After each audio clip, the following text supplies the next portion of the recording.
Salut les pilotes, aujourd'hui on fait un point sur l'état de la chaîne et les évolutions à venir. J'ai pas mal de nouvelles, plutôt bonnes dans l'ensemble, donc c'est parti. Je sais qu'il y a pas mal de gens qui suivent du coup ma chaîne, notamment pour les tutos réglages sur les différentes simulations. Et voilà, on va faire remonter des questions sur voilà, quand sera la prochaine vidéo, etc. Alors malheureusement, elle va pas être tout de suite. Si vous avez regardé les précédentes vidéos, vous avez vu un petit peu où se trouve mon simulateur. En fait, je suis entre deux déménagements. Et du coup, j'ai clairement pas des conditions de travail qui me permettent de vous faire de bons tutos réglages bien détaillés, bien propres, avec toutes les explications, etc. Parce que bon, bah voilà, je suis entre deux déménagements, mon simulateur il est dans une pièce avec du coup l'ordinateur que j'utilise pour faire le montage et voilà, j'ai pas de bureau, j'ai rien.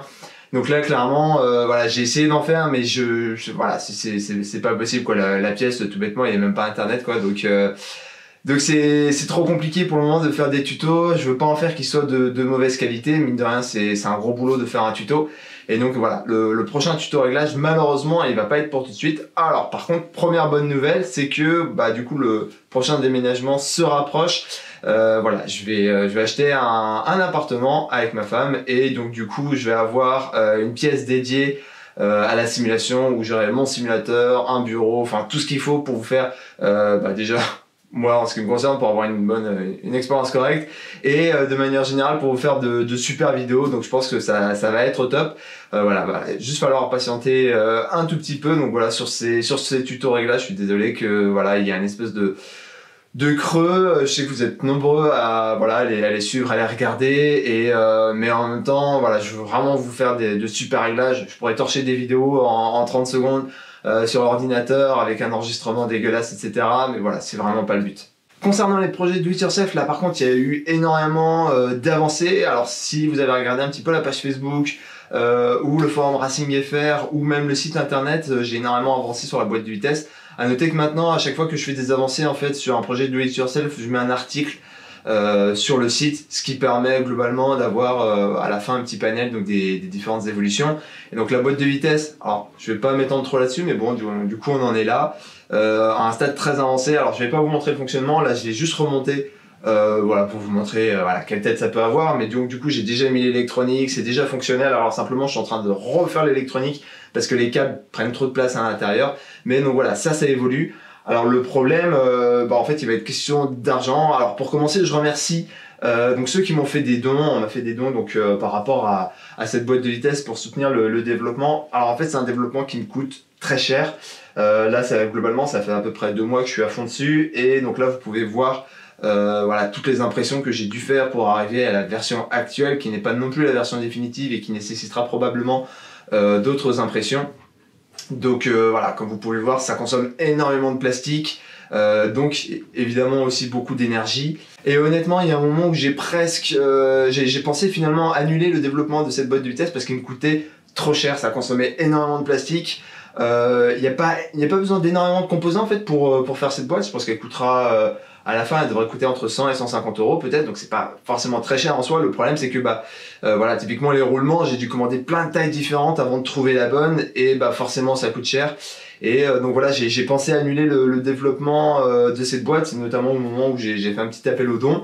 Et je trouve que même ces dons-là en fait couvrent largement pas du tout le coût de développement, mais j'ai une bonne nouvelle. Alors je pense que c'est une bonne nouvelle, vous allez me dire vous ce que vous en pensez. Alors en fait j'ai découvert qu'on pouvait comment dire, être affilié à AliExpress et Amazon. Ça veut dire que globalement à chaque fois que vous allez acheter un produit sur AliExpress et Amazon en passant par les liens qui sont sur mon site, et bien en fait le vendeur me reverse une commission, ce qui permet en fait de financer mes projets. Alors évidemment c'est comment dire, c'est pas des montants élevés, ça couvre pas la totalité des frais de développement, mais clairement ça soulage, ça allège. Là clairement, du coup pour la boîte de vitesse, je me pose plus la question est-ce que je continue ou pas, parce que voilà, ça me fait quand même un petit apport qui voilà, compense à peu près. Et donc du coup voilà, alors pour vous ça change rien, c'est-à-dire que voilà, c'est le vendeur globalement qui va payer la commission, c'est pas vous, donc vous ça n'augmente pas le prix de vos projets.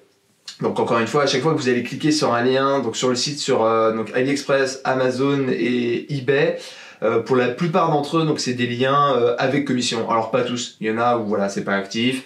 Il y a des produits que voilà, on trouve nulle part ailleurs, donc forcément, j'en sais rien, par exemple, il y a des roulements qui sont sur 1, 2, 3 roulements, j'ai pas de partenariat avec 1, 2, 3 roulements, donc il va pas y avoir de commission. Alors du coup, de votre côté, a priori, il n'y a pas moyen de savoir si c'est le cas ou pas. Et du coup, la question qui se pose évidemment de votre côté, c'est, bon bah voilà, est-ce que du coup, je force à acheter des produits là où on pourrait faire simplement une impression 3D. Du coup, sur les impressions 3D, évidemment, je ne touche pas de commission. Est-ce que donc voilà, je force à utiliser certains composants pour avoir des commissions? Est-ce que je force à acheter des objets plus chers pour avoir plus de commissions? Voilà, donc ça c'est le type de question évidemment que vous êtes en droit de vous poser. Alors bah déjà, est-ce que du coup je fais exprès de mettre un objet cher pour toucher une commission plus élevée? Alors bah évidemment non, j'essaie de chercher les meilleurs prix pour vous. Après, dans tous les cas, en fait, dans la mesure où j'indique les composants qui sont nécessaires et dans la mesure où les composants sont standards, et bien de toute manière, vous pouvez toujours faire vos recherches en parallèle, et si vous trouvez moins cher ailleurs, le prendre, et il y aura zéro souci. Donc ça, c'est une première chose. À la question, est-ce que du coup, je force à utiliser des composants commerciaux là où on pourrait imprimer quelque chose? Alors là, évidemment, la question est un petit peu plus complexe. Ce qui se passe, mon approche, ma réponse par rapport à ça, ce serait que déjà d'emblée, j'ai essayé de faire le moins cher possible, notamment je pense aux pédales, à l'accélérateur en la version GT ou même les freins. J'ai essayé de faire le moins cher possible, de proposer différents composants qui soient eux aussi les moins chers possibles. Quitte à après aller vers autre chose. Alors je pense par exemple pour la pédale de frein, maintenant elle est compatible avec les maîtres cylindres Willwood et je me souviens plus quelle marque, il me semble que c'est OBP qu'on trouve chez GT2i. Donc au passage GT2i, là aussi je ne touche pas de commission. Donc voilà, vous voyez qu'il y a quand même plusieurs solutions, et donc après bah, c'est la confiance que vous avez en moi qui va vous permettre de savoir si du coup j'ai fait exprès de mettre plus cher ou pas. Après encore une fois, bah, du coup vous voyez les pédales, j'ai vraiment essayé de faire le moins cher possible. J'ai permis de remplacer du coup les axes en métal par des axes en plastique, les paliers par des paliers imprimés, enfin bref.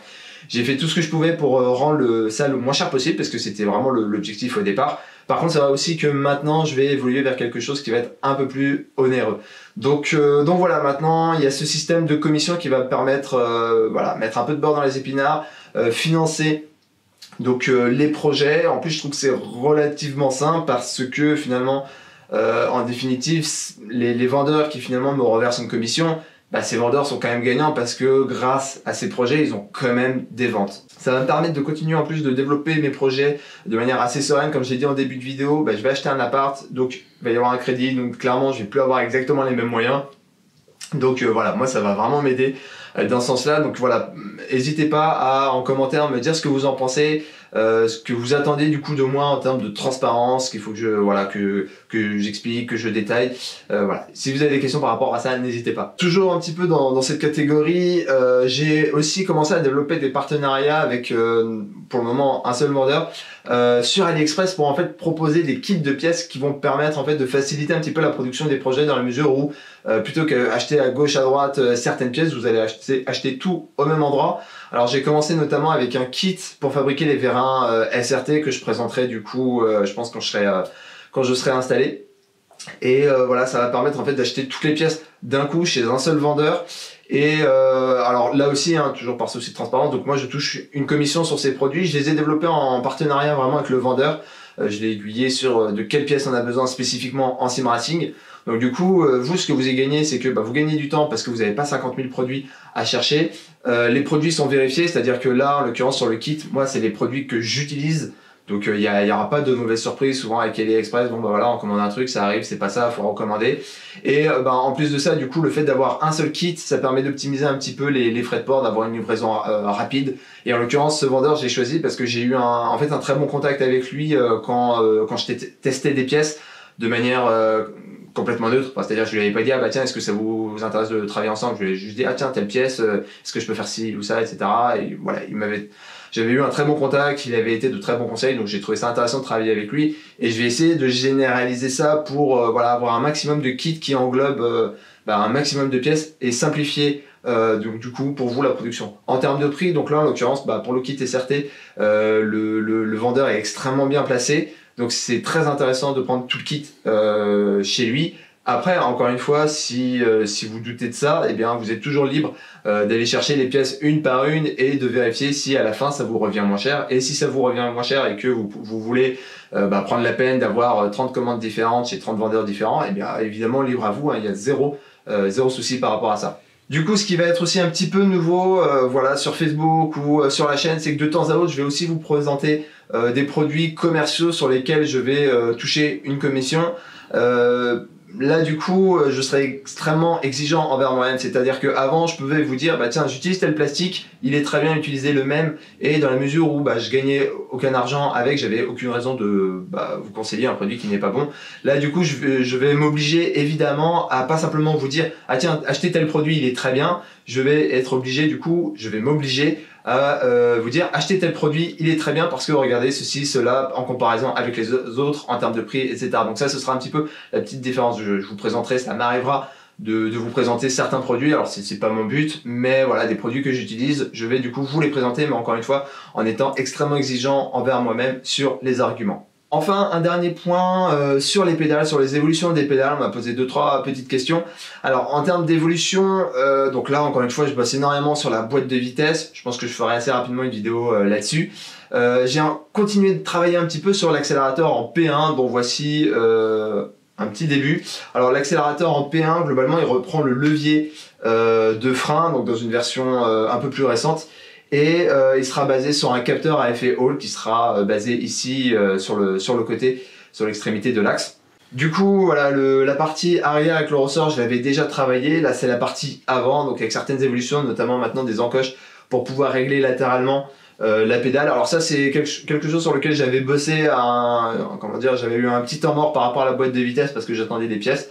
Je bosse pas dessus particulièrement en fait, donc je pense que je vais terminer la boîte de vitesse, ça va me prendre peut-être 1-2 mois. Ensuite je reviendrai donc sur cette pédale en accélérateur P1, et après il y aura des mises à jour pour les autres pédales, donc les pédales de frein en P1, d'embrayage aussi qu'il faut que je mette un petit peu au point, et aussi sur l'accélérateur en GT. Donc voilà, il y aura des mises à jour, alors pas forcément grand chose de nouveau.